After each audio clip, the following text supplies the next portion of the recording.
This morning, we have all now resigned from the Labour Party.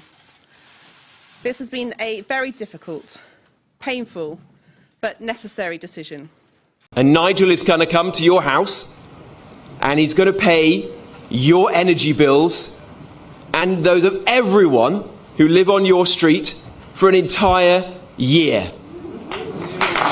Go to the website that we're launching this morning, www.nigelcutmybills.com.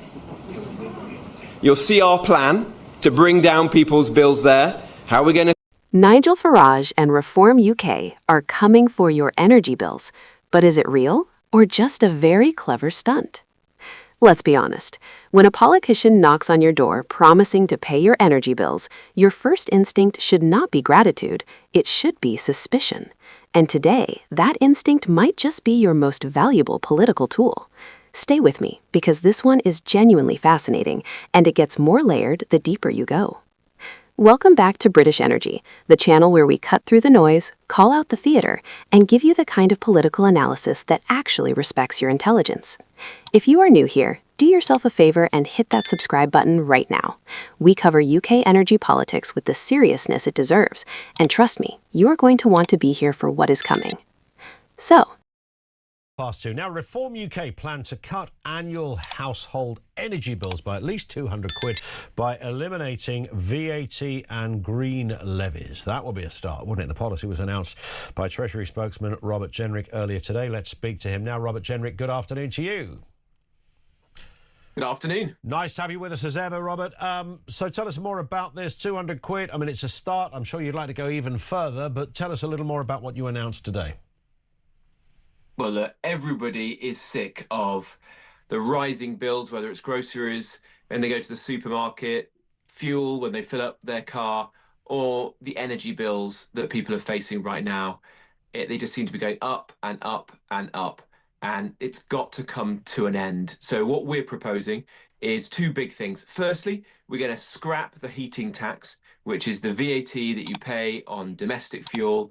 It's been there for 30 years. It's incredibly unfair that a freezing pensioner should have to pay VAT just to heat her own home. It's not been possible whilst we were part of the EU, but it's a Brexit benefit that we can actually get rid of this. And so we're going to scrap it for everyone, and that will save people 85 quid on their energy bill every year. And then on top of that, we're going to scrap the green taxes and levies that are also on people's bills, and they will save about £115. So together, we're going to save people 200 quid off their energy bills. You're right to say that we need to go further, of course. Nigel Farage, Reform UK, and a promise to pay the energy bills of an entire street for a full year.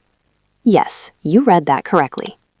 At a press conference this Tuesday morning, Farage and Reform's economic spokesman, Robert Jenrick, launched what can only be described as a postcode lottery for the cost of living crisis era.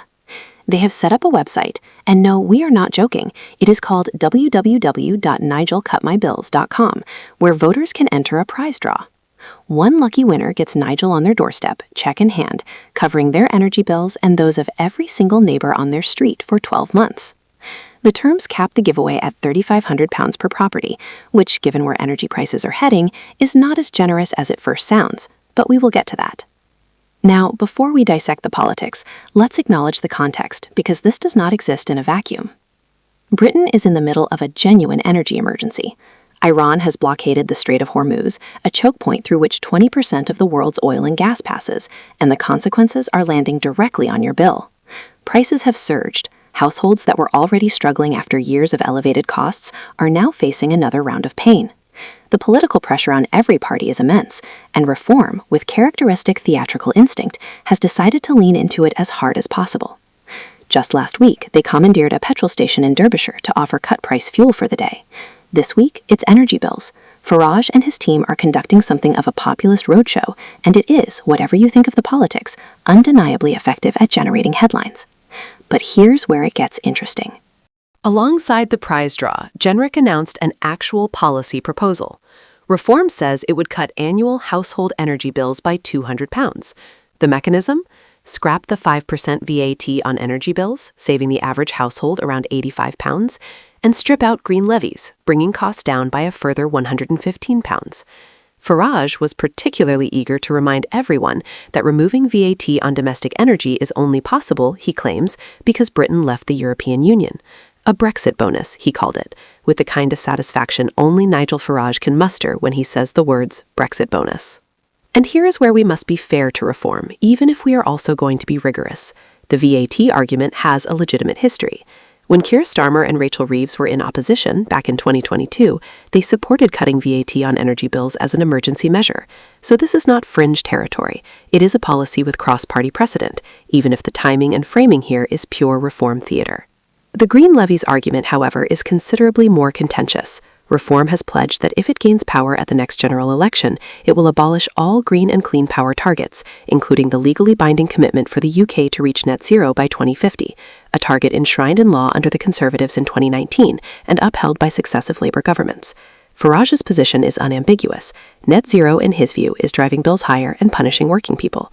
The forecasting data on household electricity bills does show net zero cost rising as a component of bills across this decade. That is a real number, not a made-up one. The debate is whether dismantling the entire framework is the solution, or whether it creates far larger economic and environmental liabilities down the line. That is a conversation this channel will be returning to at length, so make sure you are subscribed and have notifications turned on. But let us return to the prize draw, because Labour and the Liberal Democrats are not letting it slide quietly. Luke Charters, Labour MP for York Outer, has been rather pointed about the data angle. To enter the draw, participants hand over their personal details to a reform-run website.